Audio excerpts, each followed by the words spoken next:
बिस्मिल्लाहिर्रहमानिर्रहीम। प्रोफेसर मोहम्मद शाबान NMD cat के session 2021 से 21 में आर के प्लेटफॉर्म से हाजिर हूँ। एफएलपी नंबर 5 की डिस्कशन करेंगे हम लॉजिकल रीजनिंग के पोर्शन की। पहले दो क्वेश्चन हमारे पास क्रिटिकल थिंकिंग के पोर्शन से हैं। इस पोर्शन में हमारे पास एक पैराग्राफ होता है जिसको हमने रीड करके दिए गए क्वेश्चन के आंसर देने होते हैं। तो पैराग्राफ को रीड करते हैं। पैराग्राफ है हमारे पास, tourism research suggested that a royal family generate approximately 500 million pound in tourism per year।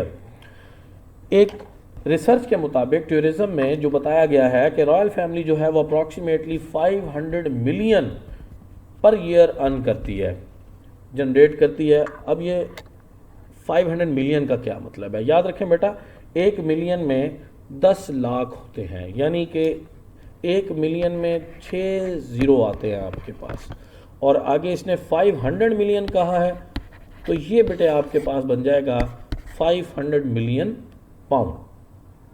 इसी तरह आगे चलते हैं। नेक्स्ट हमारे पास है tourism general generates approximately 3 billion per year. 500 million तो रॉयल फैमिली जनरेट करती है। इन जनरल पूरी टूरिज्म से जो अमाउंट आती है वो बेटा है 3 बिलियन। 1000 मिलियन का 1 बिलियन होता है, यानी इसमें हमारे पास 9 ज़ीरो आते हैं, और यहां 1 आना चाहिए लेकिन 3 बिलियन है, तो ये आपके पास अमाउंट है 3 बिलियन। आगे चलते हैं। Only the years on the years where the special occasion such as jubilee और रॉयल वेडिंग, ऐसे साल जिनके अंदर कोई जुबली या रॉयल वेडिंग आती है, this number can increase by further 60%। इस नंबर में मजीद 60% इजाफा हो जाता है। इन पर्टिकुलर लोकेशंस, ख़ास तौर पर उन मकामात पर, सच एज बकिंगम पैलेस जो कि रॉयल महल है, एंड वेस्टमिंस्टर अबे, ये एक वो इलाका है जहाँ पे रॉयल फैमिली के लोग रहते हैं। सी द मोस्ट टूरिस्ट, यहाँ पर ज़्यादा टूरिस्ट देखे जाते हैं। हाँ जी बेटा, पैराग्राफ आपने समझ लिया। इसके बाद हम चलते हैं इससे रेलेवेंट क्वेश्चंस की तरफ। पहला क्वेश्चन है हमारे पास, people come to UK to visit Buckingham Palace. बात ठीक है, तारीखी महल है, लोगों के देखने की ख्वाहिश है, इस वजह से लोग यूके ज़्यादातर इसी पैलेस को देखने आते हैं। पैराग्राफ में भी बताया गया कि जब रॉयल वेडिंग होती है तो यहाँ पर टूरिस्ट की तादाद बढ़ जाती है। So answer become true. Second है हमारे पास, the royal family contributes to approximately 16% of the total money generated by tourist. Tourist से जितनी मनी जनरेट होती है उसका 16% जो है उसमें कंट्रीब्यूशन रॉयल फैमिली का है। देखते हैं जी क्या है। आपको बेटा परसेंटेज निकालने का तरीका आता है कि जब आपके एफएससी के मार्क्स आते हैं या किसी भी टेस्ट के मार्क्स आते हैं, आपने परसेंटेज निकालनी हो, आप अपने ऑब्टेन्ड मार्क्स को टोटल मार्क्स से डिवाइड करके 100 से मल्टीप्लाई कर देते हैं, परसेंटेज निकल आती है। तो यहाँ पर भी ऐसा ही करेंगे। हमें पैराग्राफ में बताया गया कि रॉयल फैमिली का जो कंट्रीब्यूशन है वो तकरीबन आपके पास 500 मिलियन है, और जो ओवरऑल है वो आपके पास 3 बिलियन है, और हम परसेंटेज निकालना चाहते हैं तो इसको 100 से मल्टीप्लाई कर देंगे। अच्छा, ये बेटा 6 ज़ीरो से कट गए, ये आपके पास 2 ज़ीरो इन 100 के 2 ज़ीरो से कट गए, 1 ज़ीरो इस 1 ज़ीरो से कट गया, बाकी आपके पास ऊपर बचा 50, यानी 50/3। अब 50/3 को आप डिवाइड करें तो हमारे पास आंसर आता है 16.6, जिसे हम कह सकते हैं अप्रॉक्सीमेटली इक्वल टू 16%। तो ये भी बात हमारे पास सही हुई, ट्रू। सो answer becomes alpha. Next question हमारे पास लेटर एंड सिंबल सीरीज का है। इसमें हमने प्रॉब्लम फिगर से क्वेश्चन मार्क वाली जगह पे आंसर फिगर से सिलेक्ट करना होता है कौन सी फिगर आएगी। इसमें तरीकाकार ये होता है, बाज़ोकात हमारे पास पहली 2 फिगर से अगली 2 बन रही होती हैं, और बाज़ोकात पहली से तीसरी बन रही होती है और दूसरी से चौथी बन रही होती है। इस क्वेश्चन के अंदर अगर हम देखें तो इस क्वेश्चन में बेटा पहली से 3rd बन रही है, तो हमने 2nd से 4th अपना आंसर तलाश करना है। अब पहली से 3rd कैसे बन रही है ये आप देख सकते हैं। ये आपकी पहली डायग्राम है, अगर हम ऐसा करें, इस पहली डायग्राम को 180 डिग्री पे रोटेट कर दें तो ये कुछ ये बन जाती है। और आप देखें ये एग्जैक्टली आपका सी फिगर है, ठीक है। यानी फर्स्ट को 180 डिग्री पर रोटेट किया तो हमें सी फिगर हासिल हो गई। इट मीन्स कि अगर हम क्वेश्चन मार्क हासिल करना चाहते हैं तो हमें फिगर बी को 180 डिग्री पे रोटेट करना होगा, तब हमें आंसर मिलेगा। और ये आपके पास फिगर बी है, इसको 180 पे रोटेट करें तो ये बेटे आपका आंसर आता है, जिसमें एरो नीचे है, उसके साथ एक लाइन है और साइड पे एक गोल दायरा है, ठीक है जी। तो इस तरह की फिगर देखते हैं किस ऑप्शन पर है, वो ऑप्शन हमारा सही आंसर होगा। हाँ जी, नीचे एरो वाली ये 3 डायग्राम है और ये गोल दायरे को गौर करें, इसमें और इसमें ये सही है।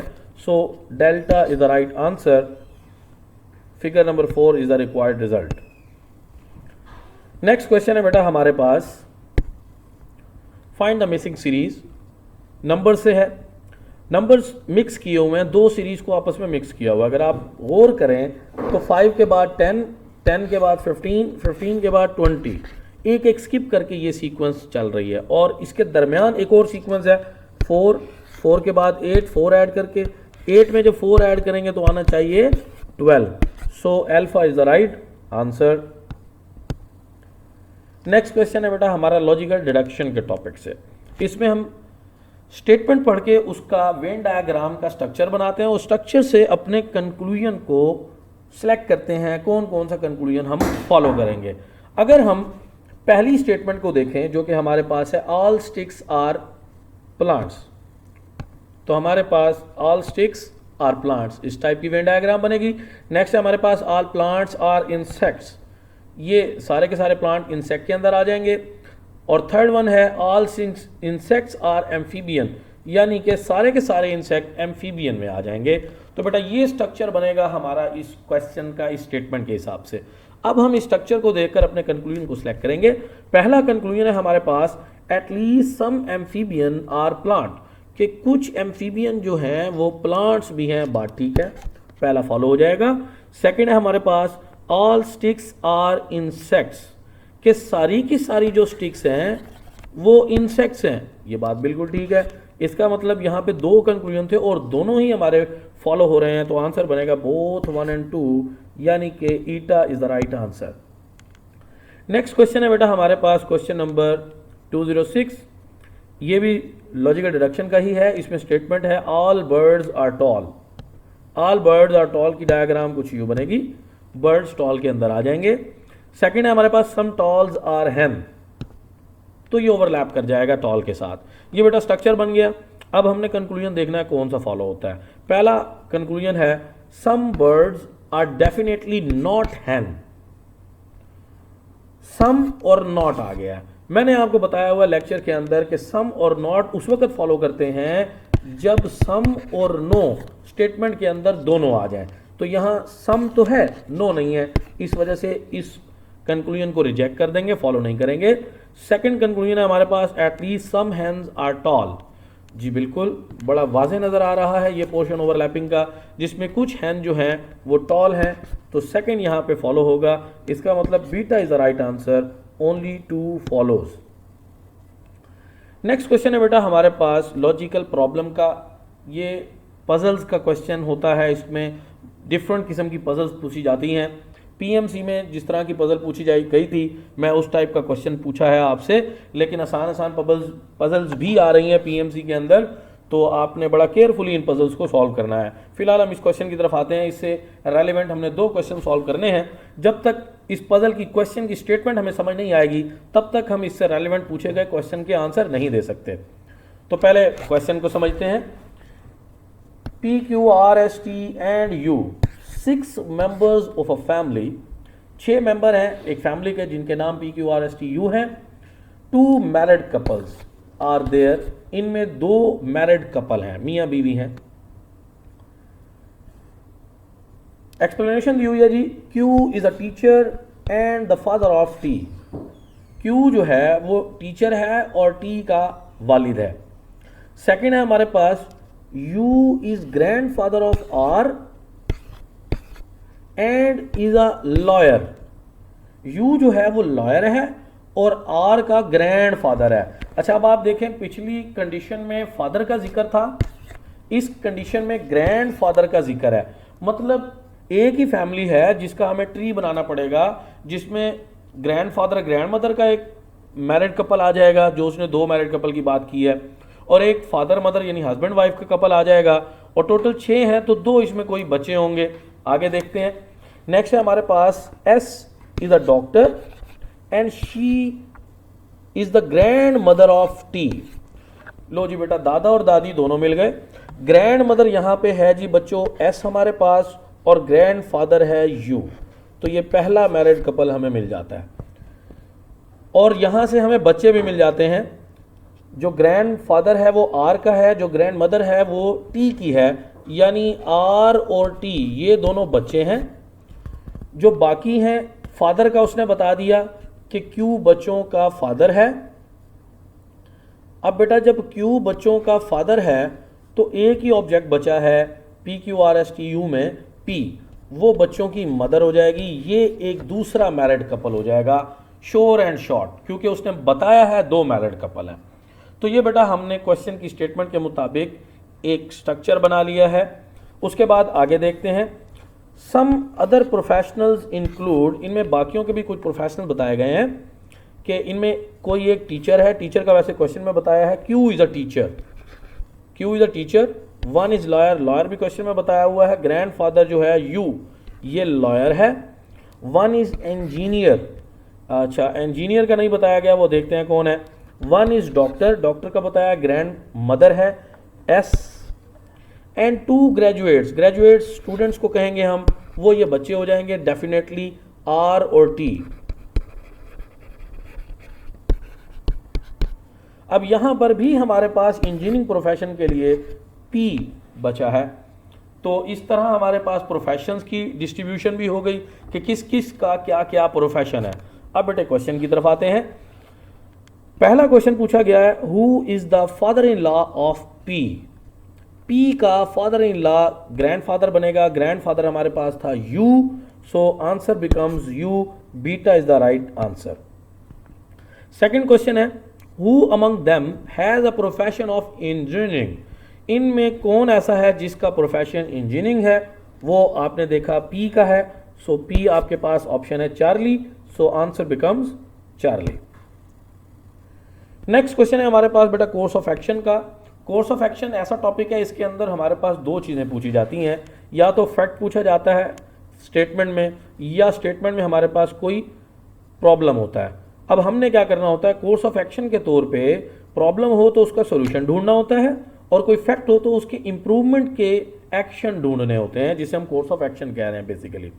तो इसमें भी क्वेश्चन की स्टेटमेंट पढ़ते हैं, फिर हम देखेंगे ये प्रॉब्लम है या फैक्ट है, और उससे रेलिवेंट फिर हम सोल्यूशन या इंप्रूवमेंट ढूंढेंगे। जी बेटा, क्वेश्चन की स्टेटमेंट है, there has been unprecedented increase in the number of request for the birth in most of the long distance train during the current holiday season। ये बड़े गौर से देखना है, जो बर्थ है इसकी स्पेलिंग में ई है, ये पैदाइश वाला बर्थ नहीं है ये। और ट्रेन का जिक्र भी है, ट्रेन में जो बर्थ होती है सोने के लिए उसका जिक्र है कि बहुत ज़्यादा बढ़ गया है रिक्वेस्ट बर्थ के हवाले से इन हॉलीडे के सीज़न के अंदर जो करंट में हुई हैं ट्रेन के लंबे सफ़र के लिए। जाहिर बात है लंबा सफ़र इंसान बैठ के नहीं गुजार सकता है, इसलिए कोशिश करता है चाहे थोड़े पैसे ज़्यादा देने पड़े बर्थ मिल जाए ताकि सुकून से सफ़र कर सके। तो ये एक फैक्ट भी है और प्रॉब्लम भी है। फैक्ट इस हवाले से कि लंबे सफ़र के लिए हमें बर्थ लाजमी चाहिए, और प्रॉब्लम इस हवाले से कि हॉलीडेज़ में लोग इतने ज़्यादा हैं कि ट्रेन में लगी हुई बर्थ कम है और रिक्वेस्ट उनकी बहुत ज़्यादा है। अब किस किस को बर्थ अलॉट करें और किसको ना करें। इस प्रॉब्लम के सोल्यूशन के लिए हम देखते हैं कोर्स ऑफ एक्शन हमें कौन कौन से दिए गए हैं, जिनमें से हम मोस्ट एक्यूरेट चूज कर सकते हैं। पहला कोर्स ऑफ एक्शन दिया हुआ बेटा हमें, the railway authority should immediately increase the capacity in each of these trains bye attaching additional coaches. जो रेलवे अथॉरिटी है वो फौरी तौर पे क्या करे, बर्थ की कैपेसिटी को हर ट्रेन में बढ़ाए। किस तरह बढ़ाए, एडिशनल कोच को अटैच करके। बिल्कुल ठीक है, सेकंड कोर्स ऑफ एक्शन की तरफ चलते हैं, ये फॉलो हो जाएगा। सेकंड कोर्स ऑफ एक्शन है बेटा हमारे पास, the people seeking accommodation should be advise to make their travel plan after the holidays. ऐसा बिल्कुल भी पॉसिबल नहीं है। बहुत सारे स्टूडेंट्स आपकी तरह के होते हैं जो अपने घर से दूर आए होते हैं, जाहिर बात है छुट्टियों में वो घर वालों से मिलने जाते हैं, और अगर वो छुट्टियों में नहीं जाएंगे दोबारा किसी और दफ़ा और छुट्टियों के बाद इसको प्लान करेंगे तो उनकी पढ़ाई का हर्ज होगा। ऐसा पॉसिबल नहीं है, इसलिए ये पॉसिबल नहीं है। So only one is most appropriate, यानी alpha is the right answer. हाँ जी बेटा, आज के टेस्ट का लास्ट क्वेश्चन है हमारा, काज एंड इफेक्ट टॉपिक से है। इस टॉपिक के क्वेश्चन पीएमसी में सुना है काफ़ी ज़्यादा आ रहे हैं। टॉपिक मुश्किल नहीं है, बहुत ही आसान है। इसमें मैं अक्सर गाइड किया करता होता हूँ कि हमने दो स्टेटमेंट्स को रीअरेंज करना होता है, देखना होता है कि पहली स्टेटमेंट कौन सी आएगी, दूसरी स्टेटमेंट कौन सी आएगी। अगर रीअरेंज करने में कामयाब हो जाए तो अल्फा या बीटा में से कोई आंसर होता है। जो पहली स्टेटमेंट होती है उसे कॉज कहते हैं, जो बाद में आती है उसको इफेक्ट कहते हैं। अगर रीअरेंज ना कर सकें तो फिर हम चार्ली, डेल्टा और ईटा में से देखते हैं कौन सा बेस्ट ऑप्शन है। तो पहले स्टेटमेंट पढ़ते हैं, फिर चूज करेंगे क्या आंसर सही होना चाहिए। पहली स्टेटमेंट है, there is increase in water level of all water tanks supplying drinking water to the city during the last fortnight. पिछले 2 हफ्तों से ये देखा गया है कि जो वाटर टैंक्स हैं उनमें वाटर लेवल जो है वो इंक्रीज हो गया है। वाटर टैंक्स कौन से हैं? जिनसे सिटी को, शहर को पीने का पानी सप्लाई किया जाता था। Number 1। Number 2 statement, most of the train were cancelled last week due to water logging on the tracks. आपको पता है, बायो में आपने पढ़ा होगा कि वाटर लॉगिंग जो है ये सेमोथोर का प्रोसेस होता है, जिसमें थोड़ा दलदल टाइप जगह बन जाती है। अब दलदली टाइप जगह की वजह से ट्रेन कैंसिल हो गई हैं ताकि ट्रैक पे स्लिपरी ना हो और डी रेल ना हो जाए ट्रेन जो हैं। यानी अगर देखा जाए वाटर लॉगिंग कब होती है, ये भी उसी वक्त होती है जब ज़मीन का वाटर लेवल अप हो जाता है। तो इनमें एक दूसरे की कोई भी रीज़न नज़र नहीं आ रही, रीअरेंजमेंट नहीं बन रही। हाँ, अलबत्ता ये नज़र आ रहा है कि दोनों ही वाटर लेवल ज़मीन का अप होने के इफेक्ट्स हैं कि टैंक्स के अंदर वाटर लेवल इंक्रीज हो गया है और वाटर लॉगिंग हो गई है ट्रैक्स पे, जिसकी वजह से ट्रेन को कैंसिल करना पड़ा है। तो बेटे यहाँ पे हमारा आंसर बनेगा eta. Both statement 1 and 2 are effects of some common causes. ठीक है बेटा, इसके साथ ही हमारी आज की एफएलपी की डिस्कशन खत्म हुई। इंशाल्लाह अगली डिस्कशन के साथ हाजिर होऊंगा। ओके, अल्लाह हाफिज, अस्सलाम वालेकुम। ये